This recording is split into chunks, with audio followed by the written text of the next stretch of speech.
Live from downtown Detroit, Local 4 News at 11 starts now.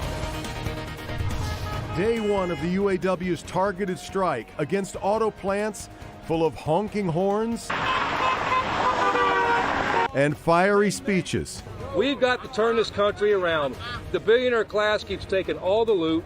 And tonight, at least two of Detroit's big three automakers feeling the domino effect of plant shutdowns. Good to have you with us tonight for Local 4 News at 11. I'm Devin Skillian. I'm Kimberly Gill. The historic UAW strike, not yet 24 hours old, but union members packed quite a bit into the first day. Business editor Rod Maloney keeping a close watch on the ripple effect the strike is already having. But let's begin with Mara McDonald, who's tracking today's rallies and picketing. Mara, how would you describe the feeling among the rank and file? Kimberly, I will tell you, I think a lot of these auto workers are running on adrenaline at this point. Take a look behind me. You can see the line is very active here at Ford's Michigan Assembly. The last 24 hours have been intense. UAW! UAW! In the shadow of General Motors World Headquarters and Huntington Place, where the auto show kicks off its public portion tonight with a charity preview, thousands of UAW workers marched up and down Jefferson, most of them up all night, starting at Ford's Wayne Assembly on the picket line and then going to their shifts. How was it in the plant today? It was a little bit nervous first thing in the morning, but we talked it out and everybody understands what's going on. Then back out to the UAW Ford building, where a laundry list of politicians came out to fire up the crowd, but it was Bernie Sanders who got the most love. Why, every worker in America, white collar, blue collar, in between, has got to stand with the UAW in your struggle for justice. Then UAW Chief Shawn Fain, who came out to a hero's welcome. UAW friends and family, there's only one thing left to do. When I asked you if you were ready to rumble, you all said you were. To say that Fain has energized his membership doesn't give it enough credit. He's absolutely resuscitated it. I've been a union rep for 24 years, and this is the first time I actually feel like the people downtown have our back. When they tell us to shut up, we stand up. Back here live, I think it is more than fair to say that the expectations among the UAW membership are extremely high. They head back to the negotiating table tomorrow.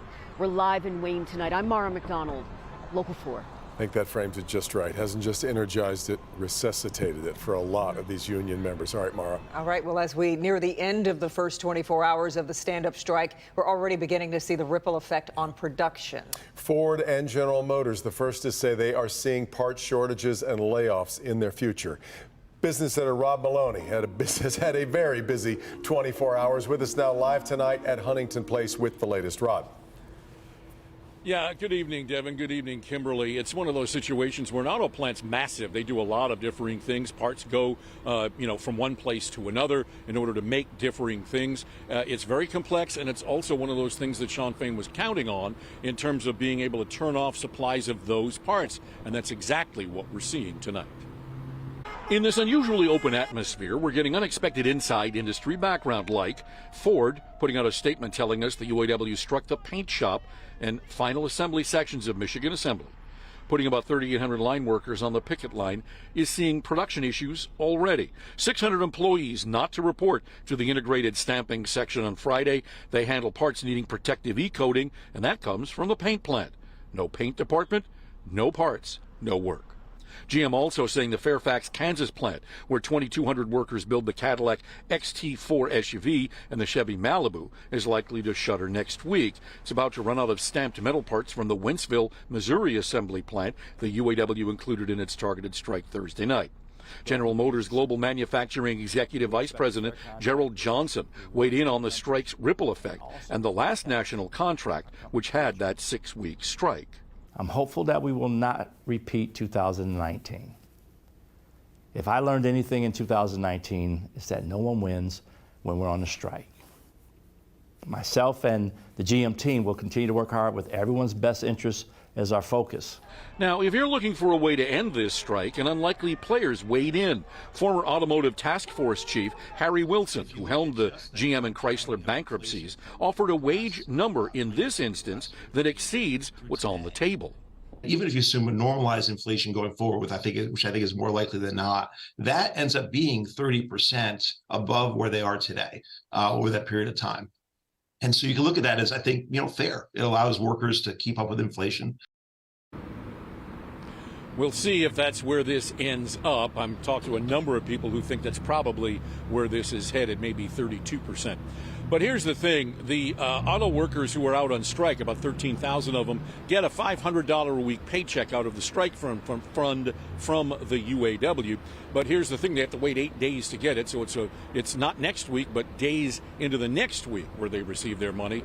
And also S&P Global Mobility told us tonight that 3,200 vehicles have been lost so far today. That's 3,200 a day going forward. They are concerned that perhaps that's some production that may never get made up. Back to you. Really going to feel that. Rod, before you go, about negotiations, do you think that will pick back up this weekend?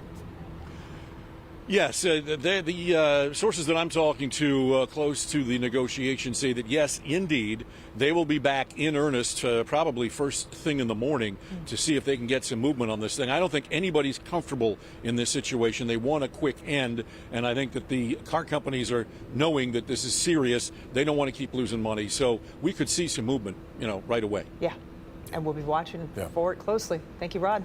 This is the kind of story that is changing by the hour, in some cases by the minute. So don't forget, if you've downloaded the Click on Detroit mobile app, you can have strike updates delivered right to your phone, alerts coming to you whenever they happen. A Genesee County man who apparently wanted a more broad UAW strike instead of a targeted one is facing felony charges for threatening union president Shawn Fain.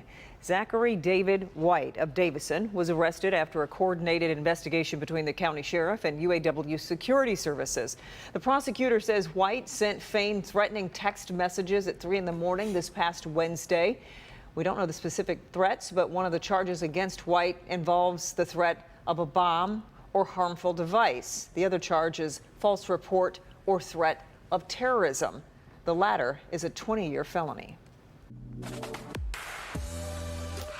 This most unusual strike led to, let's face it, a rather unusual charity preview at the North American International Auto Show tonight. With a UAW rally happening just up Jefferson Avenue, Huntington Place was nonetheless decked out in black tie elegance and finery, lots of champagne. There were performances by Jennifer Hudson and reggae rapper Shaggy, but make no mistake, the star of the evening is its charitable outpouring, raising so much money for a number of children's charities. Now, for decades, Auto Show Charity Preview was inextricably linked with nasty, bone-chilling cold weather, lots of snow, slush. No coat check needed, though, now that we've moved it to September. And that's fantastic because it was Uggs and then your strapless dress, right, Kim? There is not a single person in Metro Detroit that was happier when I heard the news that they were moving it from January to September, because it seems like we always had a blizzard no matter what.